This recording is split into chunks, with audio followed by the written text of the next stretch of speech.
Receiving an organ transplant is a life changing event. Receiving 5 organs at once? That's a miracle. Kidney, liver, upper and lower intestine, pancreas, and stomach. And I had no clue you can even transplant a stomach, let alone intestines. That's Phil Hanks, a 5 organ transplant recipient who's overcome more odds than most of us will ever face. I'm Sarah Jane Castro, Director of Marketing and Communications for the National Kidney Foundation of Illinois, and your host for this edition of The Journey Continues. Hi, Phil. Thank you so much for joining us. So let's start at the beginning. What was your first experience with organ transplantation? That actually goes back to the year of 2007. I just met my current wife and we got engaged. And then I had been dealing with tiredness and things to that nature off and on for a little while. And I found out that I had to have a liver transplant in 2007. I used to be an avid bodybuilder since the age of 15 years old. But as I became an adult, bodybuilding was just kind of something that I did on a regular basis that I enjoyed, and I wanted to get bigger. So I started taking supplements. I wasn't doing steroids or anything to that nature, but I was taking exorbitant amounts of protein, creatine, and other different supplements that were supposed to be more or less natural. They weren't supposed to be harmful and things of that nature, but I was doing them in abundance. So that's not to call those things out and say that they did harm my liver. However, the doctors did suspect that that's where it began. I was doing 60 grams of protein per shake, and I worked out 3 times a day. Every day except for Saturday and Sunday, I'd probably take a break. So, did you have any other health issues at the time that may have contributed to your liver issues? Actually, no. Like I said, I was approximately 315. I was trying to get bigger, but I started dropping body weight. And as I started dropping body weight, I once again I felt lethargic, tired. I had just enough energy to work out, but after my workouts, I was wiped. Before my workouts, I was wiped. During the day at work, I didn't have as much energy as I once had. It was for a life insurance policy.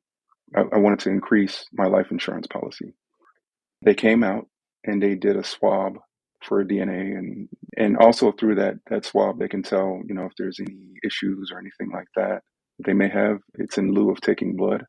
And with that, I was then instructed that I needed to go see a doctor. I went and saw my physician, and when I saw him, they told me that my liver numbers were off. So they started running more tests, and what they found out was that I was in fourth stage liver, not failure, but I had liver cancer.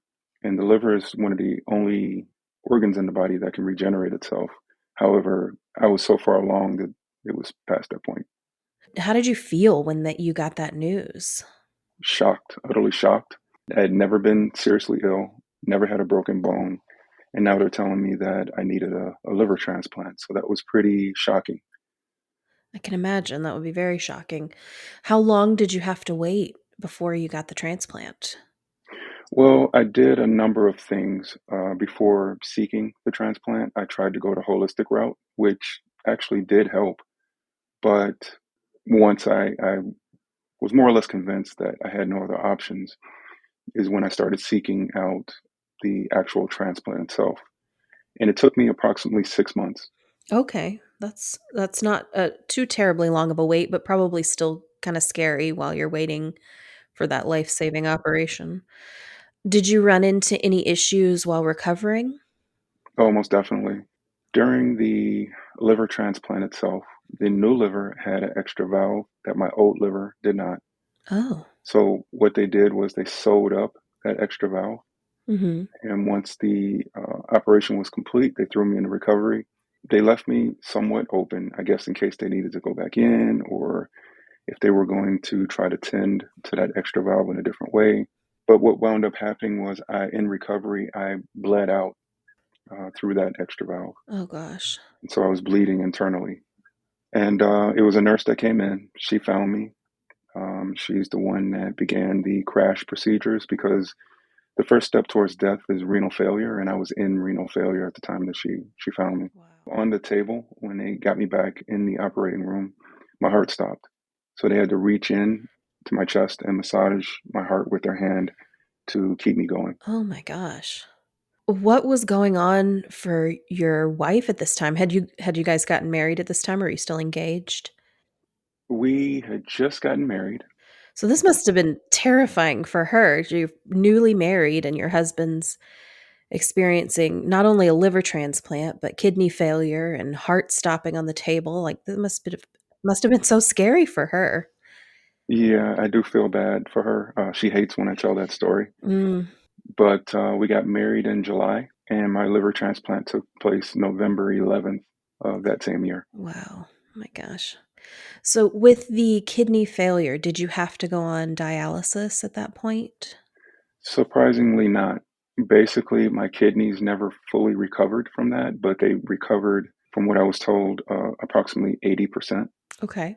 And they kept getting better throughout the years after that. So that was in 2007. That was the first time I ever had to deal with an organ transplant of any kind. After that liver transplant and having to go back in, all of these scary things, what did your doctors tell you about the possibilities of needing an additional transplant in the future? They told me that it would be years, that that liver should have sustained, and that it would be a long time Hmm. before I had to face another a transplant, if I had to face another transplant. So, as a dad, what impact did that first transplant have on your family, being a father? It had a huge effect on me. My outlook on life was different. The way I handled different things that came about that would cause a normal person stress, I was more so calm. It just caused me to look at things differently.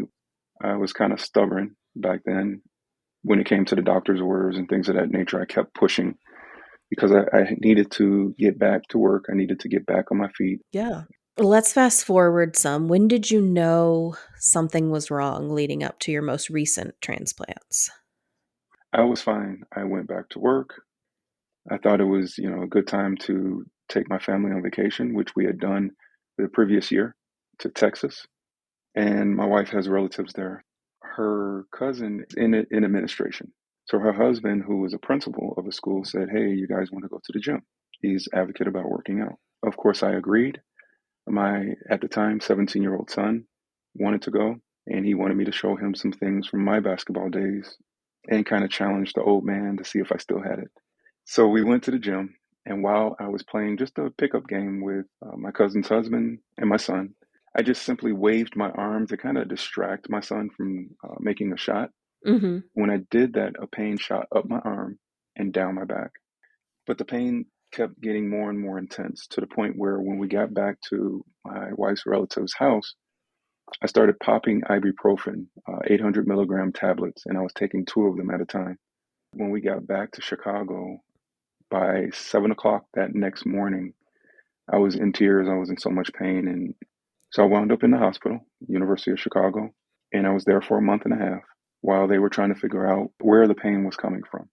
But before discharging me, they told me that I had to have a kidney transplant and a liver transplant. And when I asked, well, why kidneys? They said that I was in fourth stage kidney failure. How'd you feel getting that news? Devastated. Yeah. I felt nothing wrong. I was working out again. I had absolutely no symptoms, no problems. When they gave me that news, I didn't believe them. Yeah.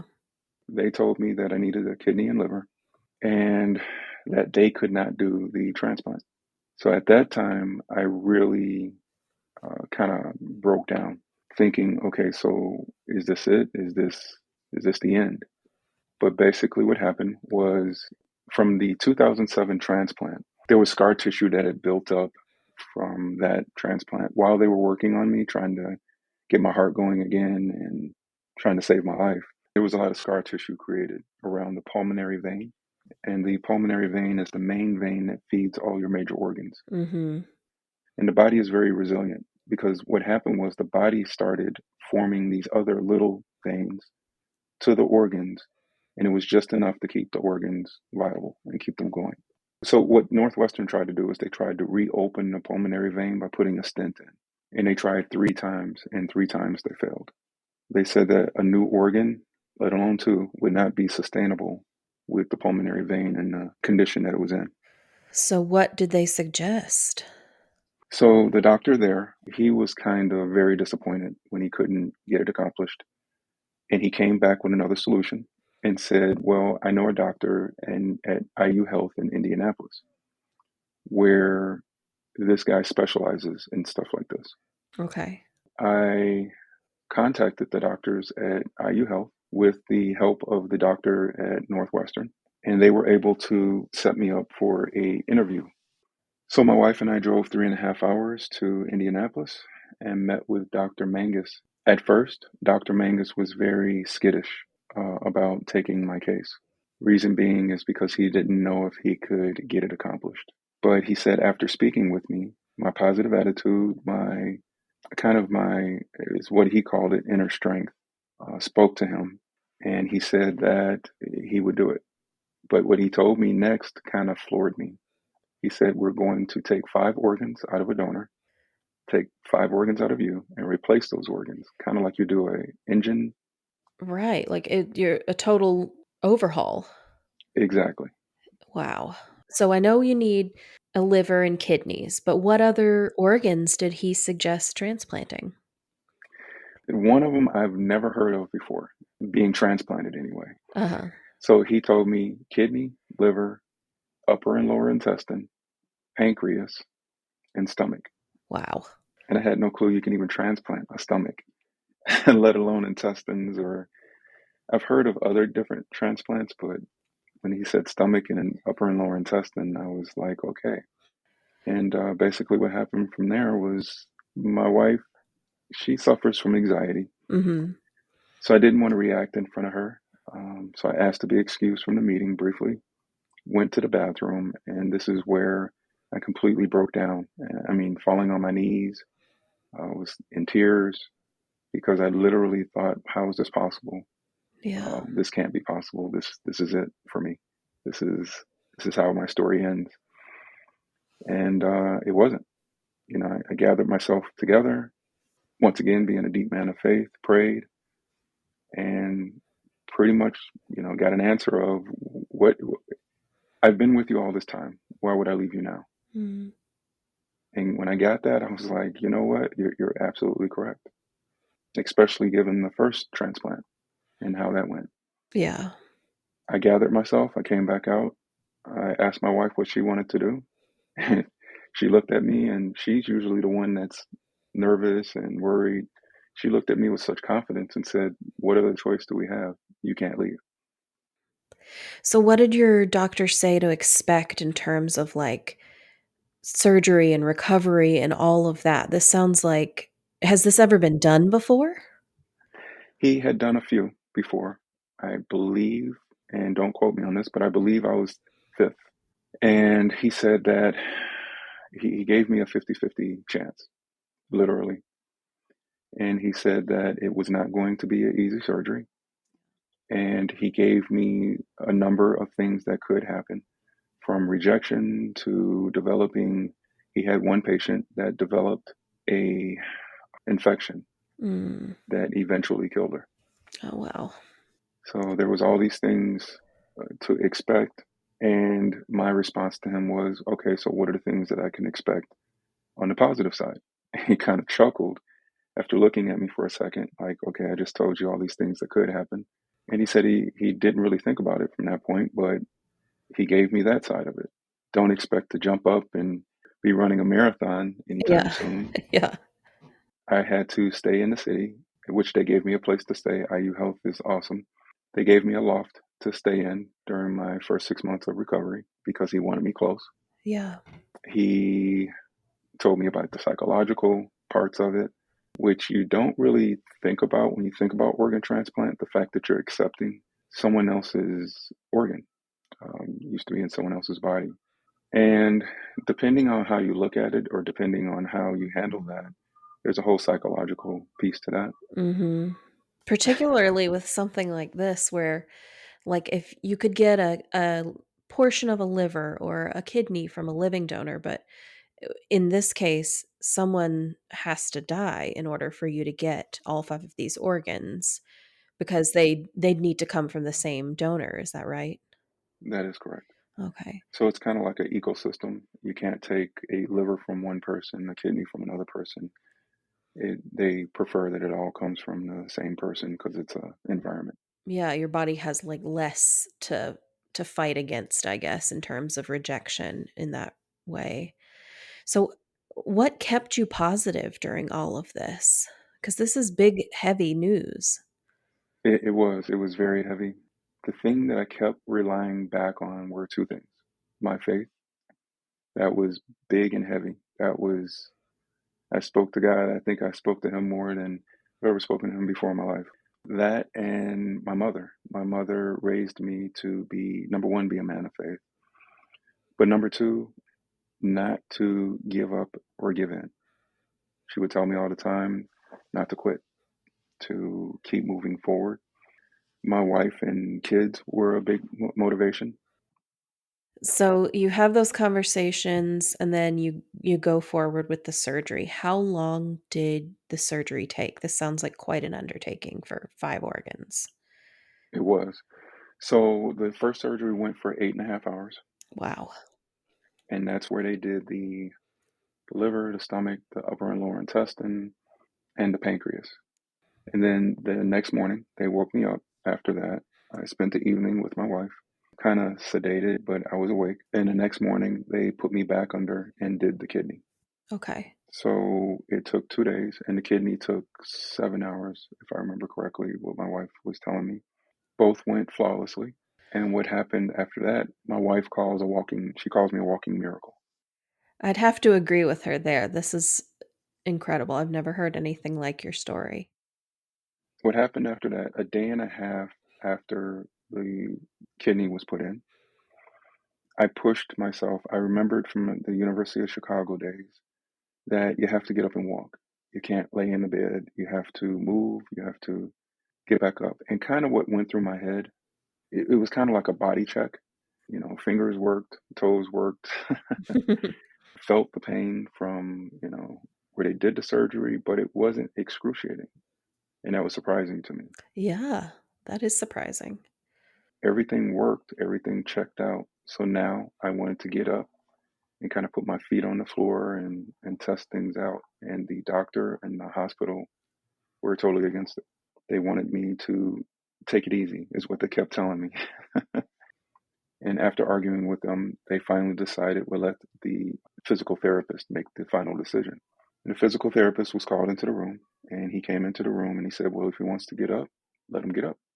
And it was a slow, painstaking process, but I did get up and I walked across the floor to the chair that they had in the room that they want you to sit in. And that was a day and a half after, all the major surgeries.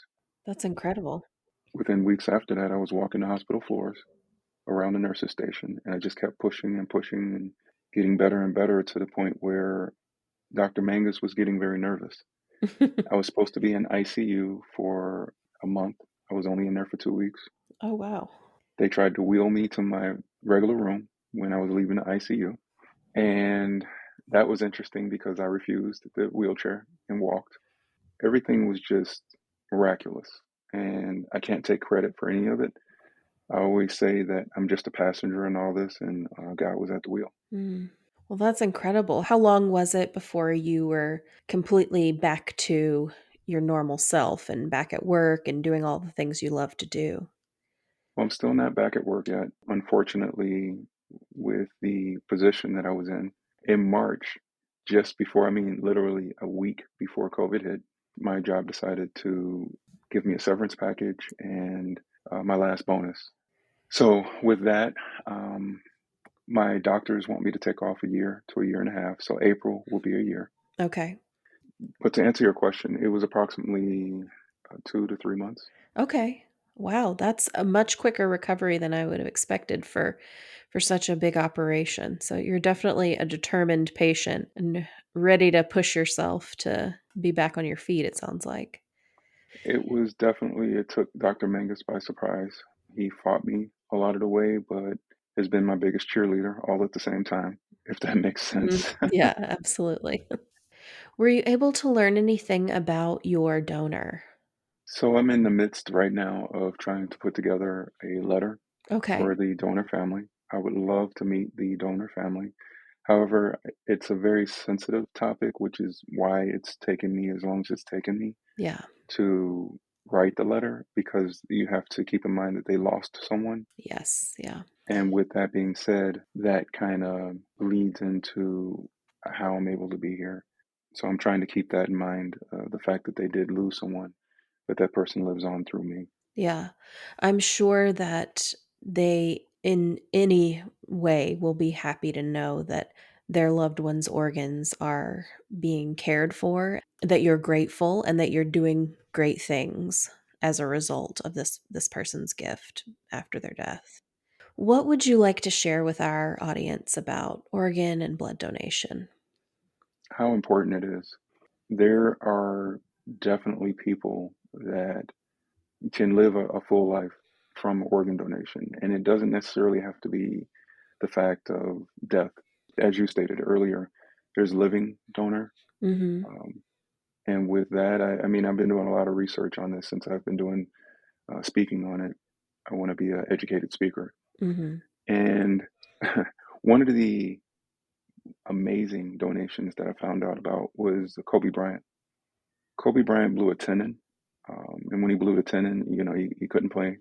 And he got a donation of tissue that helped him get back on the floor. After blowing a tendon, usually it takes about a year before you even touch a treadmill or anything of that nature. Mhm.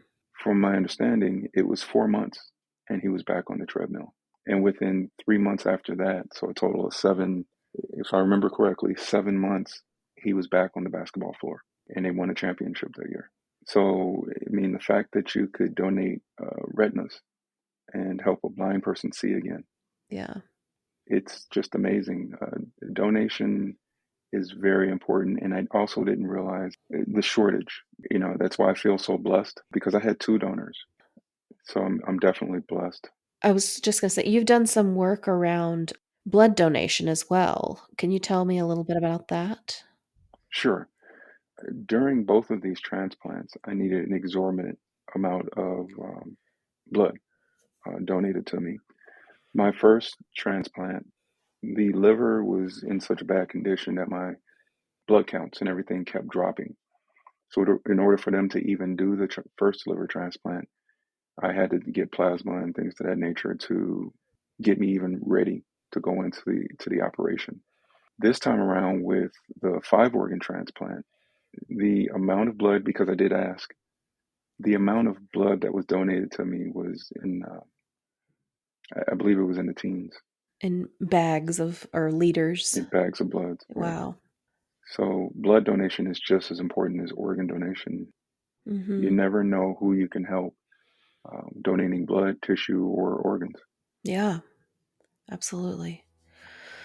Oh gosh. Well, Phil, thank you so much for coming on The Journey Continues. Your story is just so fascinating and incredible, and I've just really enjoyed speaking with you. Thank you. It was my pleasure, and thank you for having me. I really appreciate it.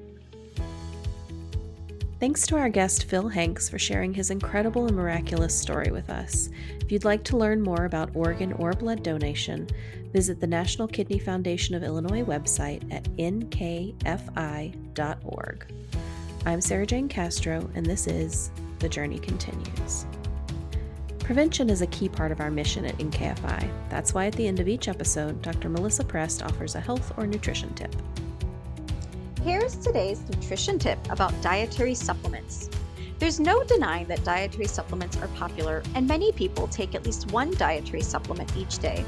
But do you need to take them? And if so, which one should you take?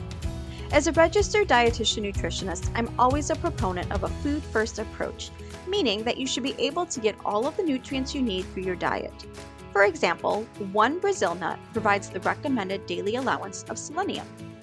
The National Institutes of Health defines dietary supplements as substances you might use to add nutrients to your diet or to lower your risk of health problems like osteoporosis or arthritis. Dietary supplements may come in the form of pills, capsules, gel tabs, extracts, or liquids. They may contain vitamins, minerals, fiber, amino acids, which are proteins, herbs, or other plants or enzymes. Usually a prescription is not needed to buy dietary supplements. Dietary supplements are not regulated by the Federal Drug Administration or the FDA in the same way as prescription medications are, and dietary supplement companies are not required to share information about safety with the FDA before they sell it, although the companies are responsible for making sure the supplements are safe. So, should you take a dietary supplement? Many herbal supplements and other dietary supplements can interact with prescription medications or can cause damage to your kidneys. It's important that you discuss any supplement you are taking or want to take with your provider and/or your pharmacist to discuss any risks or harms. If you are missing something for your diet or need to increase a specific nutrient, talk with your provider or registered dietitian nutritionist to learn if a supplement may be needed. If you have received the gift of a transplanted organ, you have likely been told that you cannot take dietary supplements. So continue that discussion with your team and ask questions before you take any dietary supplements. And also check the science on the supplements. While a manufacturer may make claims, you need to check for information about safety or effectiveness. If it sounds too good to be true, it probably is. With today's nutrition tip, I'm Melissa Prest, a registered dietitian nutritionist and the foundation dietitian for the National Kidney Foundation of Illinois. The Journey Continues is brought to you by the National Kidney Foundation of Illinois and sponsored by Donate Life Illinois. To learn more about kidney disease and living donation, visit www.nkfi.org. To register to become an eye, tissue, and organ donor, visit lifegoeson.com. If you enjoyed what you heard today, please subscribe to and leave a review for The Journey Continues in Apple Podcasts or wherever you like to listen. This podcast is produced by Ribbit. To hear more great podcasts, visit ribbit360.com.